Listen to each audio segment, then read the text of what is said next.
Mga kapuso, dinarayo po ng mga turista ang Zambales dahil sa nagagandahan nitong mga beach. At para masulit ang bakasyon, tara na't maki-island hopping sa probinsya sa ating summer gimmick.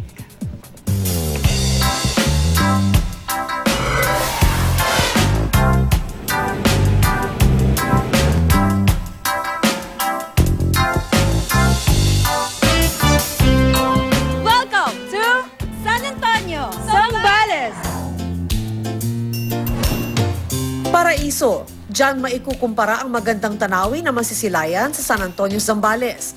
Nagkukubli sa bayang ito ang iba't ibang nagagandahang coves. Ang ilan nga sa mga ito, hindi pa gaanong nararating ng mga biyahero. Yes na yes sa Zambales! Ako po si Catherine, binibining Silangin. And this is the Silangin Walk. Ang Silangin ang pinakamalayang cove mula sa Pundakit. Bihira pa itong mapuntahan ng mga turista dahil sa layo nito. Tinatayang 1 oras at kalahati mula Pundakit ang biyahe bago mapuntahan ito. Bagamat mabato ang dagat, tiyak hindi ka mababato sa paglangoy dito. Taglay kasi ng dagat ang malinaw na tubig na tiyak kahit sino man ay mapapaibig. Yes na yes sa Zambales. Ako si Emma, ang binibining Nagsasa. And this is Nagsasa Walk. Halos 30 minutong biyahe sa bangka mula Silangin, masisilayan mo naman ang tinaguriang Philippines-New Zealand. Ito ang Nagsasa Cove.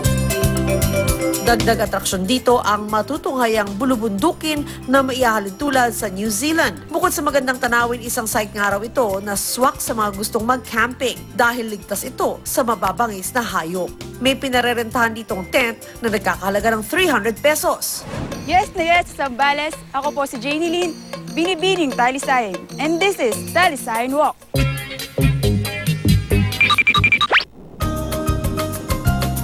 Kasunod na Nagsasa ay ang Talisayan Cove. Talaga mabibighani ka sa dalampasigan nitong puti ang buhangin. Pribadong lugar noon, ngunit bukas na ito sa publiko ngayon. Isa ito sa mga bagong destinasyon sa Zambales na sulit puntahan ng mga biyahero.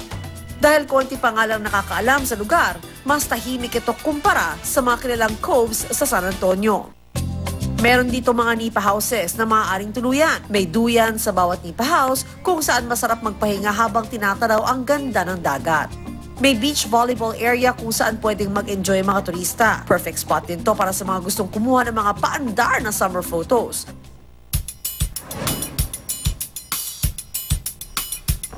Kalapit ng cove na ito ay isang snorkeling site kung saan talaga naman ma-enjoy mo ang paraiso sa ilalim ng dagat. Pero paano nga ba makikita ang mga cove na ito? Sakay ng bus, mahigit 3 oras mula Maynila, mararating mo na ang bayan ng San Antonio, Zambales. Kailangan mo namang mag-tricycle mula munisipyo papuntang Pundakit Beach para doon sumakay ng bangka patungong iba't ibang coves. Nakilala itong San Antonio, Zambales, lalo sa aming mga coves, dahil doon sa campsite namin na parang malayo ka sa kabiasnan. Walang duda ang San Antonio, Zambales ay isa nga sa mga kayamanan nating mga Pilipino.